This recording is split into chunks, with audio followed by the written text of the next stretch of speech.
अंबादास दानवे यांचा निरोप समारंभ सध्या सुरू आहे। विरोधी पक्षनेते अंबादास दानवे यांचा सध्या निरोप समारंभ पार पडतो।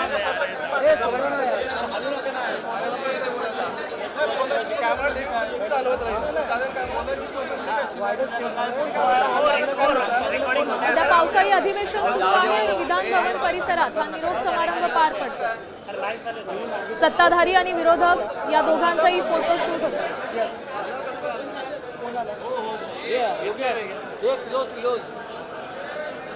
तर आपण या दृश्यांच्या माध्यमातून पाहू शकतो अंबादास दानवे यांचा निरोप समारंभ पार पडतोय आणि तिथली ही थेट दृश्य आपण पाहू शकतो। अंबादास दानवे यांचा निरोप समारंभ सुरू आहे। सत्ताधारी विरोधक फोटोशूट सुरू असतानाची ही दृश्य।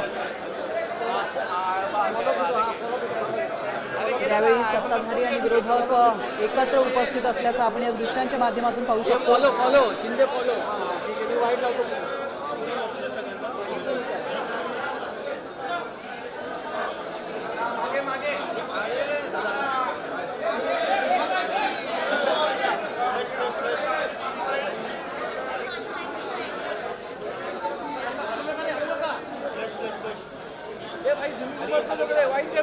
तर ठाकरे गटाचे ज्येष्ठ नेते आणि विधान परिषदेतील विरोधी पक्षनेते अंबादास दानवे यांच्या आमदारकीचा कार्यकाळ आता संपुष्टात आलेला आहे आणि या पार्श्वभूमीवर विधान परिषदेमध्ये आज अंबादास दानवे यांचा निरोप समारंभ पार पडतोय।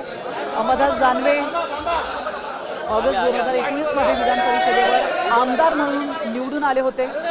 तर छत्रपती संभाजीनगर जालना स्थानिक स्वराज्य संस्थांमधून निवडून येणाऱ्या विधान परिषदेच्या जागेवर अंबादास दानवे विजयी झाले होते। शिवसेनेमध्ये झालेल्या पक्षफुटीनंतर ऑगस्ट 2022 मध्ये अंबादास दानवे यांच्यावर विधान परिषदेतील विरोधी पक्षनेते पदाची जबाबदारी आली होती आणि ऑगस्ट 2025 मध्ये अंबादास दानवे यांचा कार्यकाळ पूर्ण झालेला आहे। तर आज अधिवेशन पूर्ण होत असताना अंबादास दानवे यांचा निरोप समारंभ देखील पार पडतोय। यावेळी विरोधक आणि सत्ताधारी यांचं फोटो सेशन सुरू असल्याचं आपण पाहू शकतो। यावेळी मुख्यमंत्री उपमुख्यमंत्री देखील उपस्थित आहेत। उपमुख्यमंत्री एकनाथ शिंदे आणि उपमुख्यमंत्री अजित पवार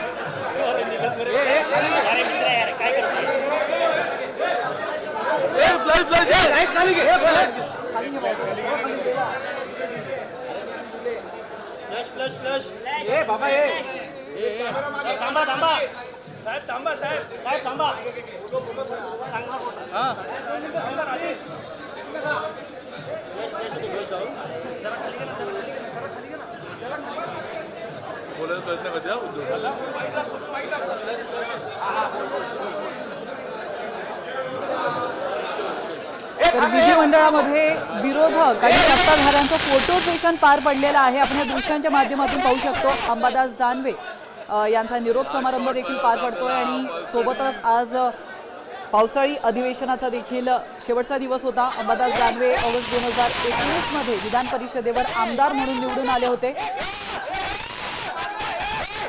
तर आज त्यांचा कार्यकाळ पूर्ण झालेला आहे।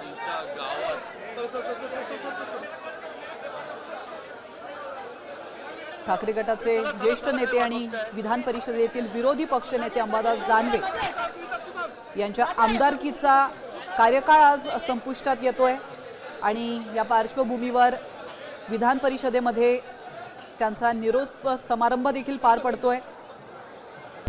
आता isakal.com आहे देशातील नंबर 1 ची मराठी न्यूज वेबसाईट। प्रत्येक अपडेटसाठी isakal.com ला नक्की भेट द्या।